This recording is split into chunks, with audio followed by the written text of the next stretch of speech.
Students, आज का जो इम्पोर्टेंट न्यूज़ है उनको हम रीड करेंगे। फर्स्ट न्यूज़ है वेस्ट एशिया के बारे में।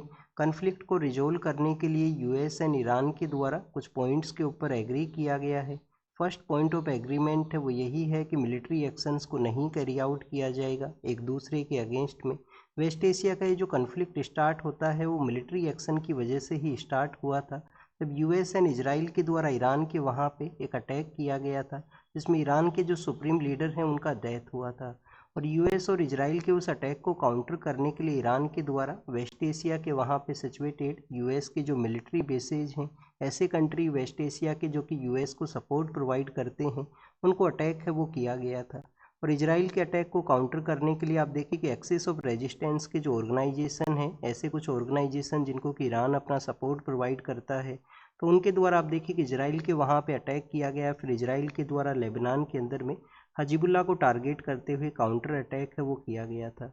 तो ये मिलिट्री एक्शंस के बारे में है जो आने वाले समय के अंदर में नहीं कैरी आउट होंगे, बट इजराइल के जो एक्शन है उनके बारे में यहाँ पे सस्पिशियन है उसको शो किया गया है।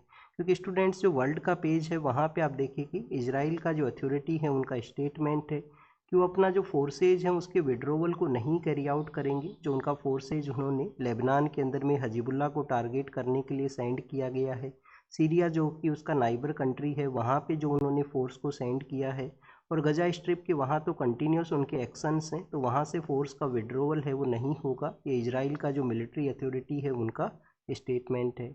नेक्स्ट जो पॉइंट ऑफ एग्रीमेंट है वो है ब्लॉकेज के बारे में, कि जो वाटर बॉडीज़ हैं जिनको कि यहाँ पे ब्लॉकेज किया गया था, स्पेशली जो स्ट्रेट ऑफ हॉर्मुज का एरिया है और जो गल्फ ऑफ ओमान है जिसको कि यूएस के द्वारा ब्लॉकेज किया गया, तो उनको भी यहाँ पे ओपन है वो किया जाएगा।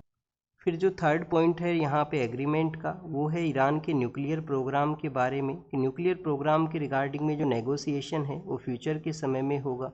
ईरान के ऊपर में जो वेस्टर्न कंट्रीज़ का जो सैंक्शन है उसके रिगार्डिंग भी जो नेगोशिएशन है वो फ्यूचर के समय में यहाँ पे किया जाएगा। ईरान के क्या पॉइंट्स है यहाँ पे? ईरान आप देखिए कि जो वाटर बॉडीज़ हैं उनके ओपन प्रोसेस के बारे में है, जो टोल उनके द्वारा लिया जाता है वो भी यहाँ से नहीं लिया जाएगा। बट आप देखिए कि वहाँ पे नेविगेशन को मेंटेन करने के लिए, नेविगेशन के मेंटेन के अलावा इन्वायरमेंटल जो प्रोटेक्शन है उसके लिए कुछ फ़ी है वो चार्ज किया जा सकता है ईरान के द्वारा स्ट्रेट ऑफ हॉर्मुज से जो पास करने वाले शिप वेसल्स हैं उनसे यहाँ पे। और ईरान का एक कंपनसेशन का भी यहाँ पे एक पॉइंट है कि उनको कंपनसेट किया जाए, क्योंकि उनके ऊपर में अटैक किया गया था, मिलिट्री एक्शन जो है वो इजराइल और यूएस के द्वारा किया गया था, तो उनको कुछ पैसा है वो यहाँ पे दिया जाए। बट आप देखिए कि यूएस के द्वारा जो एग्री किया गया है वो यही है कि आपका जो पैसा जिसको कि फ्रीज कर दिया गया था बैंक अकाउंट्स के अंदर में, जो कि यूएस एंड अदर कंट्रीज़ के वहाँ पे जो बैंकिंग इंस्टीट्यूशन है जहाँ पे ईरान का पैसा रिजर्व था, जिसको फ्रीज कर दिया गया था, अब उसको अनफ्रीज किया गया है कि आप अपना जो पैसा है वो वहाँ से निकाल सकते हो। जो वर्ल्ड के जो लीडर्स हैं उन्होंने आप देखिए कि इस एग्रीमेंट को यहाँ पे वेलकम किया गया है, स्पेशली हमारे जो प्राइम मिनिस्टर हैं उन्होंने वेलकम किया है कि इंडिया हमेशा पीस का एंडोर्सर रहा है। पीस का इस्टेब्लिशमेंट है वो होना चाहिए, जो डायलॉग प्रोसेस के थ्रू हो या डिस्कशन के थ्रू। नेक्स्ट आप देखिए कि स्टूडेंट्स, हमारे जो प्राइम मिनिस्टर हैं वो एक यूरोपियन कंट्री है स्लोवाकिया, वहाँ के विजिट के लिए गए हैं। फ्रांस के विजिट के दौरान में ही स्लोवाकिया के वहाँ पे इनका विजिट हुआ, तो उस दौरान में कौन से पॉइंट हैं जिनके ऊपर में डिस्कशन हुआ है उन सबको हम यहाँ पे रीड करेंगे। But first of all students, आपको स्लोवाकिया का जो लोकेशन है उसके बारे में जानकारी होना चाहिए। यूक्रेन के नियर बाई एरियाज़ के अंदर में जो स्लोवाकिया है वो इस्टेब्लिश है। अर्लियर फेज के अंदर में आप देखिए कि जो चेक रिपब्लिक है, जो ऑस्ट्रिया का एरिया है, उसका ये पार्ट हुआ करता था। 1993 के समय में एज ए इंडिपेंडेंट नेशन के रूप से ये सेटअप करता है, लैंडलॉक ये कंट्री है, और फर्स्ट टाइम हमारे किसी प्राइम मिनिस्टर का विजिट है वो स्लोवाकिया के वहाँ पे हुआ है। तो 1993 के समय में ये इस्टेब्लिश हुआ। चेक रिपब्लिक और जो ऑस्ट्रिया जो नाम का जो कंट्री है उसका ये अर्लियर फेज में उसका पार्ट हुआ करता था। यूक्रेन के वेस्टर्न पार्ट के अंदर में है, यूक्रेन के वेस्टर्न पार्ट में है। यहाँ पे जो कंट्री है वो कौन सा है? यहाँ पे आप देखिए कि पोलैंड है।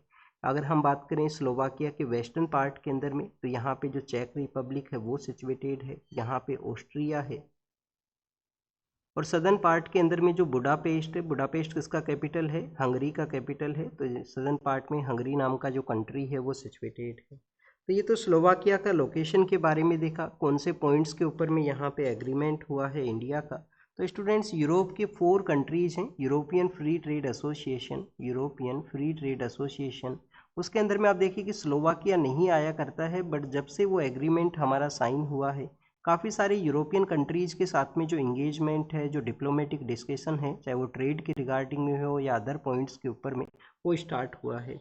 तो यूरोपियन फ्री ट्रेड जो यहाँ पे एसोसिएशन के जो 4 कंट्री हैं उनके एग्रीमेंट को देखते हुए भी डिस्कशन हुआ है, जैसे कि डिफेंस के रिगार्डिंग में, लेबर मोबिलिटी के रिगार्डिंग में भी यहाँ पे जो डिस्कशन किया गया, एजुकेशन के अंदर में स्पेशली जो science, technology and engineering and mathematics का जो डोमेन है उसको प्रमोट किया जाएगा, डिजिटल टेक्नोलॉजी है उसको प्रमोट करने के लिए कहा गया। स्टूडेंट्स 1993 के समय Slovakia as a independent nation के रूप से सेटअप हुआ था, जो प्रेजेंट स्लोवाकिया है। और आप देखिए कि फर्स्ट टाइम हमारे पॉलिटिकल लीडर का विजिट हुआ है, उसके बिहाइंड में क्या रीज़न है या रिसेंट कौन से ऐसे फैक्टर्स हैं जिन्होंने रोल प्ले किया जिसकी वजह से हमारे यहाँ पे जो जो प्राइम मिनिस्टर हैं वो वहाँ पे गए हैं। जब पहलगाम के अंदर में टेरर अटैक हुआ था तो स्लोवाकिया के द्वारा उसको कंडेम है वो किया गया था। CCIT नाम का जो हमारा एक इनिशिएटिव है यूएन के प्लेटफॉर्म के वहाँ पे कि comprehensive convention on the international terrorism, कि टेररिज्म को हर एक तरीके से बैन है वो करना है, कोई भी टेररिज्म का गुड फॉर्म या बैड फॉर्म है वो नहीं है। टेररिज्म मीन्स टेररिज्म की ह्यूमैनिटी के लिए वो डेंजरस है, वो क्रिएट करता है। तो 1996 के समय इंडिया के द्वारा यूएन के वहाँ पे इस कंप्रीहेंसिव कन्वेंशन को आप देखिए कि प्रपोज किया गया था।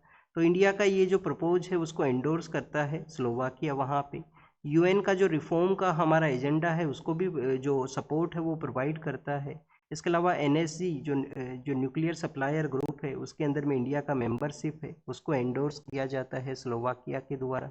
UNSC का जो रेजोल्यूशन 1267 है जो कि तालिबान सैंक्शन कमेटी है कि तालिबान के अगेंस्ट में जो सैंक्शन है वो लगाई जाएं, तो इस रेजोल्यूशन को भी एंडोर्स किया जाता है। इस वजह से आप देखिए कि रिसेंटली जो पॉलिटिकल लीडर्स हैं उनका यहाँ पे विजिट है वो हुआ है। नेक्स्ट अगर हम रीड करें स्टूडेंट्स यहाँ पे अकाल तख्त के बारे में है, तो सिखिज्म का जो रिलीजियस इंस्टीट्यूशन है उसके बारे में मेंशन किया गया, बट इन सब को हम आप देखिए कि ये तो बेसिकली पंजाब के जो चीफ मिनिस्टर हैं उनको यहाँ पे उनके अगेंस्ट में कुछ एक्शंस हैं वो लिए गए हैं। हमारे UPSC के एग्ज़ाम से रिलेटेड हम यहाँ पे जो सिखिज्म के अंदर में कुछ रिफॉर्म हुए थे उनके बारे में हम रीड करेंगे कि जब हम सोशियो इकोनॉमिक रिफॉर्म्स के बारे में जब रीड करते हैं कि सोसाइटल किस तरीके से रिफॉर्म्स है वो कैरी आउट किए गए थे कंट्री के अलग अलग पार्ट्स के अंदर में, तो 1848 के समय में जब महाराजा रणजीत सिंह का डेथ होता है तो उनके बाद में आप देखिए कि जो सिखिज्म के जो इंस्टीट्यूशंस हैं उनमें रिफॉर्म के लिए काफ़ी अलग अलग जो ऑर्गेनाइजेशंस हैं वो इस्टेब्लिश होते हैं। कभी सिंह सभा को इस्टेब्लिश किया गया, कभी आप देखिए कि कूका मूवमेंट है वो इस्टेब्लिशमेंट में आता है।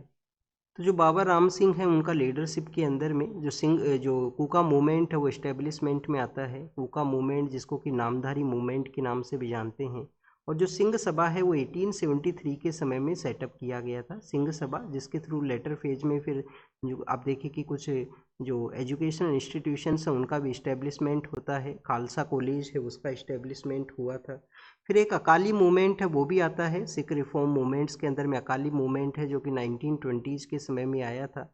और शिरोमणि गुरुद्वारा प्रबंधक कमेटी है उसको फिर सेटअप किया गया था, और उस समय आप देखिए कि जो करप्ट प्रैक्टिस है उसके थ्रू रिलीजियस इंस्टीट्यूशंस को वहाँ से फ्री है वो करवाया गया था 1920 के समय में। अब जो अकाल तख्त है वो हाईएस्ट सीट हुआ करता है सिखिज्म के अंदर में, और उनके द्वारा पंजाब के जो चीफ मिनिस्टर हैं उनके अगेंस्ट में कुछ एक्शंस हैं वो लिए गए हैं, उनका कुछ एक्टिविटीज़ की वजह से, उनके कुछ वीडियोज़ की वजह से। तो हमें तो एग्ज़ाम के लिए इन पॉइंट्स को पता होना चाहिए। नेक्स्ट आप देखिए कि स्कूल्स का जो रीओपनिंग है उसको फ़ोटो के थ्रू शो किया गया है यहाँ पे। नेक्स्ट अगर हम रीड करें ट्रेड के पर्सपेक्टिव से मेंशन है कि हमारा लास्ट 1 ईयर के दौरान में कि लास्ट मई के समय में जो ट्रेड था और प्रेजेंट मई के समय में जो ट्रेड है, तो उनके यहाँ पे जो डाटाज हैं उसका मेंशन है। तो इसके अंदर में हमारा जो एक्सपोर्ट है वो इंक्रीज हुआ है। एक्सपोर्ट आप देखिए कि इंक्रीज है वो बताया गया है। मर्केंटाइल जो यहाँ पे जो एक्सपोर्ट है उसमें भी इंक्रीज है। स्पेशली आप देखिए कि जो टेक्सटाइल का जो सेक्टर है, टेक्सटाइल नहीं, यहाँ पे जो जो एक्सपोर्ट हुआ है वो हुआ है डेस्टिनेशन सिंगापुर है, चाइना है, यूके नाम का जो कंट्री है वहाँ पे। इलेक्ट्रॉनिक का जो सेक्टर है, केमिकल का जो सेक्टर है, चाहे वो ऑर्गेनिक केमिकल हो या इनऑर्गेनिक केमिकल हो, उन सभी का जो एक्सपोर्ट यहाँ पे इंक्रीज हुआ। बट क्या हमारा ज़्यादा एक्सपोर्ट हुआ है तो क्या ट्रेड डेफिसिट जो लार्जर वे के अंदर में हमारा जो ट्रेड है वो डेफिसिट के अंदर में हुआ करता है। डेफिसिट क्यों है? क्योंकि हम जो इम्पोर्ट हैं वो ज़्यादा किया करते हैं। तो क्या ट्रेड डेफिसिट यहाँ पे रिड्यूस हुआ है? आप देखिए कि ट्रेड डेफिसिट रिड्यूस नहीं हुआ, हमारा जो एक्सपोर्ट ज़्यादा हुआ है, उसके साथ साथ जो इम्पोर्ट है वो भी इंक्रीज हुआ है। इस वजह से ट्रेड डेफिसिट के अंदर में आपको मोर वाइडनिंग सिचुएशन है वो आपको मिलेगा। इकोनॉमी का जो पेज है वहाँ पे आप देखिए कि होलसेल प्राइस इंडेक्स है उसके बारे में भी मेंशन है। रिसेंटली इसका जो बेस ईयर है वो भी चेंज किया गया था, और WPI के अंदर में भी इंक्रीज है उसको बताया गया है इकोनॉमी के पेज के अंदर में। और यहाँ पे ट्रेड में क्या बताया गया कि एक्सपोर्ट भी इंक्रीज हुआ, इम्पोर्ट भी इंक्रीज हुआ, और जो ट्रेड डेफिसिट है वो ओवरऑल यहाँ पे वाइडन हुआ है, इंक्रीज हुआ है। नेक्स्ट आप देखिए कि वेस्ट बंगाल के अंदर में TMC नाम का एक पॉलिटिकल पार्टी है, उसके जो मेंबर ऑफ पार्लियामेंट्स हैं, मेंबर ऑफ पार्लियामेंट्स का जो लार्जर सेक्शन है उनके द्वारा एक NCPI नाम का जो पॉलिटिकल पार्टी है उसको अपना जो सपोर्ट है वो दिया गया है, उसके साथ में अपना जो मर्जर है वो यहाँ पे बताया गया। अब आप देखिए कि ओरिजिनल ब्लॉक से यहाँ पे जो जो मेंबर ऑफ पार्लियामेंट है उन्होंने उसी का एक सेपरेट विंग है, या वो जो जिस पार्टी से वो बिलोंग करते हैं उसी के अंदर में एक अलग से विंग उन्होंने क्यों क्रिएट है वो नहीं किया। उसके बिहाइंड में रीजन ये है कि अगर वो एक लार्जर प्रोसेस होता है, जो सिंबल है पार्टी का, जो सिंबल है उसको यहाँ पे गेन करना, फिर आप देखिए कि इलेक्शन कमीशन है उनका जो जो ये प्रोसेस है वो काफ़ी टाइम टेकिंग प्रोसेस है। हो सकता है कि यहाँ पे जो पार्टी पावर के अंदर में है उनका जो बिल है उसको सपोर्ट करने के लिए, क्योंकि पॉलिटिकल डोमेन का ये डिस्कशन है कि जो डिलिमिटेशन कमीशन के रिगार्डिंग में जो बिल लाया गया था उसको फिर से गवर्नमेंट है वो ला सकती है, और उसको इनके द्वारा सपोर्ट है वो यहाँ पे प्रोवाइड किया जाएगा। तो जो 2/3 पर्सन है अगर अलग पॉलिटिकल पार्टी में मर्जर करते हैं, तो जो 10th कॉन्स्टिट्यूशन अमेंडमेंट एक्ट का जो मैंडेट है कि एंटी डिफेक्शन उनके अगेंस्ट में अप्लाई हो वो यहाँ पे नहीं होगा। तो उसके रिगार्डिंग में उनके द्वारा ये ऐसा एक पॉलिटिकल पार्टी जिसका कंप्लीटली जो रिकॉग्निशन है वो नहीं है, कुछ 100 के आसपास वोट्स मिले थे उनको जब इलेक्शन अभी रिसेंटली कंटेस्ट किया गया था, तो आप देखिए कि उसके अंदर में इनका यहाँ पे मर्जर है वो किया गया। नेक्स्ट अगर हम रीड करें प्रेसिडेंट जो मैम हैं उनके विलेज के बारे में मेंशन है कि उनके विलेज के वहाँ पे कैसे गवर्नमेंट के जो इनिशिएटिव्स हैं, गवर्नमेंट के जो नए प्रोग्राम्स हैं उनको इम्प्लीमेंट किया गया है, नया इंफ्रास्ट्रक्चर है उसका बिल्डिंग यहाँ पे हुआ है। तो बेसिकली यही मेंशन है कि अगर यहाँ पे जो हाईएस्ट हमारा जो हाईएस्ट पावर सेंटर है रायसीना हिल्स, वहाँ से अगर कोई पहुँचता है अपने टाउन एरिया के अंदर में किस तरीके से चेंजेस होते हैं, कैसे गवर्नमेंट के इनिशिएटिव्स है वो वहाँ पे इम्प्लीमेंट होते हैं। उड़ीसा का जो मयूरभंज का एरिया है, मयूरभंज आप देखिए कि सिमलीपाल जो है वो भी वहाँ पे सिचुएटेड है। सिमलीपाल को यूनेस्को का जो जो हमारा नेचुरल हेरिटेज का जो सेक्टर है उसमें रिकॉग्नाइज किया जाए, वो भी यहाँ पे एक प्रपोजल आया है। IIT नाम का जो इंस्टीट्यूशन है उसका इस्टेब्लिशमेंट हुआ है इसी के नियर बाई एरियाज़ के अंदर में, जहाँ जिस टाउन से प्रेसिडेंट मैम है वो बिलोंग किया करते हैं। और प्रेसिडेंट मैम के बारे में और आपको क्या पता होना चाहिए, एक आप देखिए कि जो संथाली लैंग्वेज है वो इनके द्वारा आप देखिए कि लार्जर वे के अंदर में प्रमोट किया गया था। संथाली लैंग्वेज है जिसको कि 1925 के समय में उसका एक स्क्रिप्ट हुआ करता है ओल चिकी, जो पंडित रघुनाथ मुर्मू के द्वारा लिखा गया है। तो ओल चिकी स्क्रिप्ट के थ्रू आप देखिए कि संथाली लैंग्वेज के 100 ईयर्स हैं वो हुए थे। तो नवंबर दिसंबर के समय में वो जो जो लैंग्वेज का जो जो फंक्शंस हुए हैं वो न्यूज़ में थे, प्रेसिडेंट मैम ने उन्होंने उनमें पार्टिसिपेट है वो किया था। एक संताल रेबेलियन है जो जून के मंथ के समय आप रीड करते हो, हूल दिवस है वो ऑब्जर्व किया जाता है ईस्टर्न पार्ट ऑफ इंडिया के वहाँ पे। संताल जो रिबेलियन है उसके लीडर्स कौन हुआ करते थे, सीडो एंड कानू है वो हुआ करते थे। नेक्स्ट अगर हम रीड करें स्टूडेंट्स, यहाँ पे जो MLA जो हुआ करते हैं, और MLA आप देखिए कि उनका जो कॉन्स्टिट्यूएंसी के अंदर में अगर पार्सली या फुल्ली कोई भी लोकल बॉडी आया करता है, चाहे वो लोकल बॉडी हो, आप देखिए कि नगर पालिका हो, उसके जब जो प्रिसाइडिंग पर्सन्स होते हैं उसके लिए इलेक्शन हुआ करते हैं, तो MLA को वोटिंग का पावर है वो हुआ करता है, क्योंकि MLA जो हैं लोकल बॉडीज़ के एक्स ऑफिशियो मेंबर होंगे जो उनका कॉन्स्टिट्यूएंसी का पार्ट हुआ करती हैं, चाहे फुल्ली वे के अंदर में पार्ट हो या पार्सली वे के अंदर में। तो हिमाचल प्रदेश के अंदर में MLA को वोटिंग का जो राइट है उसको यहाँ पे सुप्रीम कोर्ट ने अलाउ किया है कि आपको कास्ट करने का राइट है बेसिकली। नेक्स्ट अगर हम रीड करें स्टूडेंट्स, यहाँ पे जो मेंशन है वो है प्रिवेंटिव डिटेंशंस के बारे में। तो प्रिवेंटिव डिटेंशन है वो क्या है कि स्टेट के पास में पावर है कि कोई भी क्राइम है वो कमिट होने से पहले, कोई भी जो पब्लिक ऑर्डर में डिस्टरबेंस होने से पहले पर्सन को अरेस्ट है वो स्टेट के द्वारा किया जा सकता है, जिससे कि उस क्राइम को कमिट होने से पहले रोका जा सके। बट स्टूडेंट्स काफ़ी बार इस लॉ का जो मिसयूज है वो देखने के लिए मिलता है कि किसी पर्सन को पर्सनल मैटर्स के अंदर में भी आप देखिए कि प्रिवेंटिव डिटेंशन के थ्रू जो जेल के अंदर में रखा गया है। तो हाई कोर्ट ने इसके रिगार्डिंग में बेसिकली एक गाइडलाइन है उसको रिलीज किया था कि इन गाइडलाइंस को फॉलो करना होगा। जो पर्सन ऑफ सिविल लिबर्टी है जिनको उनको आप डिप्राइव है वो नहीं कर सकते।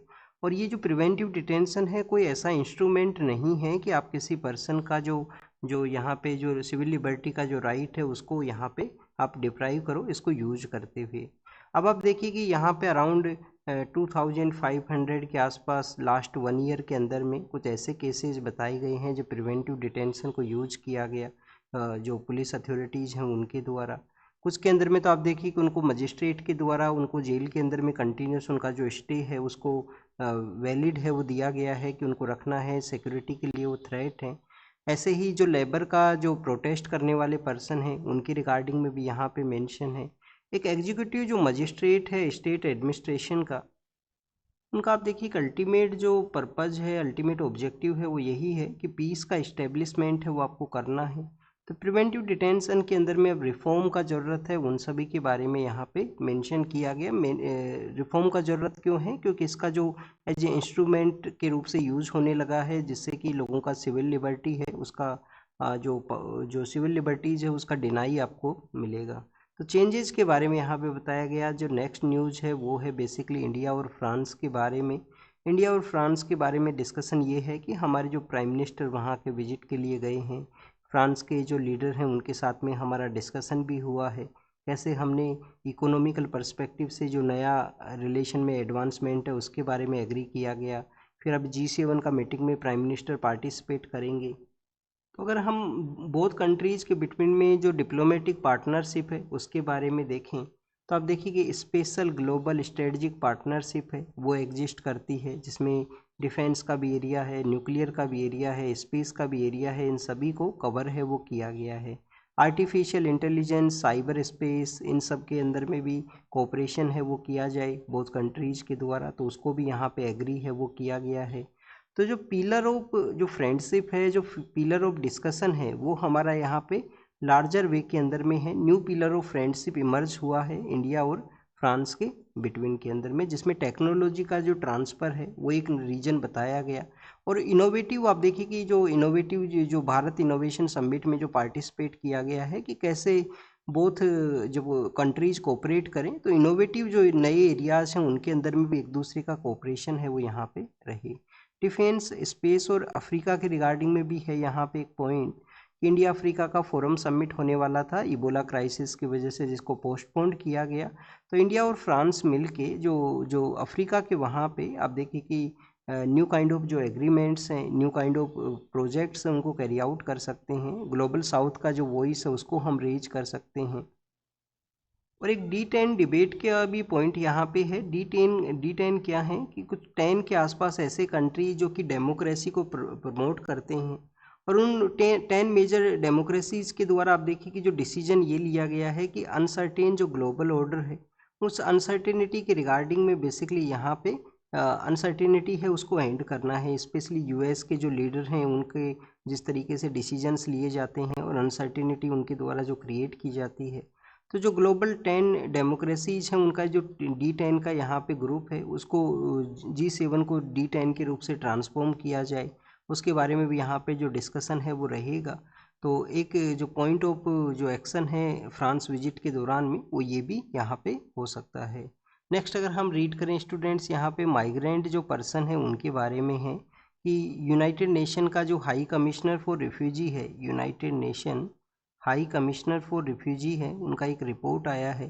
रिपोर्ट के अंदर में यही बताया गया कि रिफ्यूजीज़ का जो सिचुएशन है वो कैसा है, कि रिफ्यूजीज़ अगर अपने घर को वापस से लौटते हैं तो उनके बिहाइंड में रीज़न क्या है, क्या कोई राइट रीज़न है या कोई रॉन्ग पर्सपेक्टिव है। एक तो आप देखिए कि जब भी कोई पर्सन है किसी अदर एरिया के लिए माइग्रेट करेगा तो उनको कैसी प्रॉब्लम्स फेस करनी पड़ती हैं। रिफ्यूजीज़ का जो ओवरऑल संख्या है वो यहाँ पे लिटिल बिट डिक्लाइन हुआ है, 3% के आसपास जो मार्जिनली इनका जो नंबर्स हैं उनके अंदर में डिक्लाइन है वो हुआ है। ये United nation high commissioner for refugee का जो रिपोर्ट है वो यहाँ पे मेंशन करता है। बट आप देखिए कि सभी सेक्शंस के अंदर में ये जो क्राइसिस है वो ख़त्म नहीं हुआ है। पैलेस्टाइन जो ग्रुप है उनके जो रिफ्यूजीज हैं उनका संख्या आपको स्टिल यहाँ पे देखने के लिए मिलेगी। अब ये जो नंबर डिक्लाइन क्यों हुए, नंबर इस वजह से डिक्लाइन हुए कि काफ़ी सारे ऐसे लोग हैं जो वापस से अपने होम के लिए रिटर्न किए हैं। और ये फर्स्ट टाइम यहाँ पे जो रिटर्निंग जो नंबर्स हैं, जब 1965 के समय से ये जो रिपोर्टिंग जो यहाँ पे स्टार्ट हुआ, तो ये नंबर्स हैं जब यहाँ पे वापस से जो रिटर्न है वो स्टार्ट हुआ है। सेकंड, अगर हम यहाँ पे रीड करें रीजन्स क्या हो सकते हैं, जैसे अफगानिस्तान के जो रिफ्यूजी हैं उनको आप देखिए कि पाकिस्तान ने जो जो वहाँ पे असाइलम है वो दिया गया था, बट अब पाकिस्तान के द्वारा उनके अगेंस्ट में एक्शंस हैं वो लिए गए हैं, तो वापस से उनका रिटर्न हुआ है। तो जिस कंट्री के अंदर में वो गए थे वहीं उनके द्वारा एक्शंस हैं वो लिए गए, तो वापस से उनका रिटर्न हुआ। वेनेजुला के वहाँ पे पावर का चेंज हुआ है, तो इस वजह से लोग वापस से आए हैं जो चले गए थे फॉर्मर लीडर के समय के दौरान में। तो ये कुछ ऐसे रीजन्स हैं जिनकी वजह से इस तरीके से लोगों का वापस से जो रिटर्न है वो हुआ है। नेक्स्ट अगर हम रीड करें स्टूडेंट्स, ड्रोन के बारे में है। ड्रोन जिस तरीके से इमर्ज हुआ है, एक न्यू काइंड ऑफ, आप देखिए कि जो कन्फ्लिक्ट है वॉर के समय में लोग जिस तरीके से यूक्रेन ने इसको यूज किया है, यूक्रेन के द्वारा एक ड्रोन यूज किया जाता है एफपीवी एक ड्रोन है जो यूक्रेन के द्वारा यूज किया जाता है। लो कॉस्ट ये ड्रोन है जो कि आप देखिए कि लार्जर वे के अंदर में स्ट्राइक कर सकता है, एनेबल करता है कि कुछ $100 के अंदर में आप जो डिफेंस के जो व्हीकल्स हैं उनको यहाँ पे डिस्ट्रॉय कर सकते हो, जो कि मिलियंस ऑफ वैल्यू के थ्रू में आया करते हैं। तो इस तरीके से ड्रोन्स का जो यूज़ किया जाना, वाइड स्प्रेड वे के अंदर में इनको अडोप्ट किया जाना एक नया काइंड ऑफ चैलेंज है उसको क्रिएट करता है। और उसके लिए आप देखिए कि बैटल स्पेस के अंदर में जो कंटिन्यूस इस तरीके से डिटेक्शन होना, कंटिन्यूस बैटल स्पेस का जो जो इमरजेंसी सिचुएशन है वो होना कि कभी भी जो ड्रोन अटैक है वो हो सकता है, तो उसको भी ये शो करता है कि कैसे ड्रोन के द्वारा डिफेंस सेक्टर को, मॉडर्न वॉरफेयर को रिवोल्यूशनाइज किया गया है, उसको चेंज है वो किया गया है। नेक्स्ट अगर हम रीड करें स्टूडेंट्स, ग्राउंड ओजोन के बारे में है। ग्राउंड ओजोन जो कि हेल्थ के लिए आप देखिए कि डिजास्टर्स हुआ करता है, तो हेल्थ जो हीट वेव का कंडीशन है, तो ग्राउंड ओजोन का जो नंबर्स हैं वो राइज होने की वजह से जो कार्डिक अटैक के जो चांसेज हैं वो हो सकते हैं, ये स्टडी के अंदर में यहाँ पे मेंशन किया गया। नेक्स्ट अगर हम रीड करें स्टूडेंट्स, ये बेसिकली आप देखिए कि जो डांसिंग गर्ल ऑफ हड़प्पा है उनके बारे में है। उनको यहाँ पे जो क्लोथ है वो क्लोथ से कवर किया गया है, तो ये जो कार्टून है उसके थ्रू ये शो किया गया। डांसिंग गर्ल ऑफ हड़प्पा है जो रिसेंटली यहाँ पे न्यूज के अंदर में थे, सोशल मीडिया के बारे में मेंशन है कि जो न्यूज़ प्लेटफॉर्म्स हैं उनके थ्रू न्यूज़ का जो कंजप्शन किया जाता है, जो पर्सन है वो रीड किया करते हैं, वो ओवर द ईयर्स यहाँ पे डिक्लाइन हुआ है। डिक्लाइन होने के बिहाइंड में रीज़न क्या है कि जो न्यूज़ प्लेटफॉर्म्स हैं उन्होंने अपना जो क्रेडिबिलिटी है उसमें आप देखिए कि जो ट्रस्ट भी डिक्लाइन होना, अननेसेसरी टॉपिक्स के ऊपर में डिस्कशन किया जाना जो कि कुछ समय के लिए अट्रैक्ट किया जा सकता है वो सोसाइटल जो लार्जर नंबर के जो पर्सनस हैं उनको। बट आप देखिए ओवर द ईयर्स जो स्पार्क है, जो वहाँ पे जो इस तरीके से जो न्यूज़ का जो कंटेंट है उसके अंदर में जो लोगों का कनेक्टिविटी है वो डिक्लाइन करता है, तो रिपोर्ट यहाँ पे मेंशन किया है। वर्ल्ड के पर्सपेक्टिव से है कि इबोला का जो क्राइसिस है उसके नंबर्स इंक्रीज हुए हैं, जो कि आप देखिए कि डेमोक्रेटिक रिपब्लिक ऑफ कॉन्गो के वहाँ पे इसके जो केसेज आए थे, अब उनमें नंबर्स को यहाँ पे और बताया गया। म्यांमार के जो जो एक्स आप देखिए कि मिलिट्री चीफ हुआ करते थे, अब वहाँ पे जो पॉलिटिकल लीडर हैं वो चाइना के ट्रिप के लिए जाएंगे, चाइना के वहाँ पे उनका डिस्कशन रहेगा। G7 के जो लीडर्स हैं वो मिलेंगे, यूएस के जो लीडर हैं उनकी टैरिफ के जो डिसीजंस हैं उसके रिगार्डिंग में भी यहाँ पे कोई डिस्कशन है वो हो सकता है। और चाइना के द्वारा आप देखिए कि जो सिक्योरिटी रिपोर्ट्स हैं उनको यहाँ पे रिजेक्ट किया गया है, और रसिया के द्वारा यूक्रेन के जो लार्जर एरियाज हैं वहाँ पे अटैक किया गया। रसिया यूक्रेन कन्फ्लिक्ट है जो भी कंटिन्यूस यहाँ पे एक्शंस के अंदर में है। तो this is all the information related to the today's newspaper. आप इसको रीड कीजिए, रिवाइज कीजिए, जो भी इन्फॉर्मेशन आपको मिला है उसको नोट डाउन कीजिए। Thank you students, thank you very much.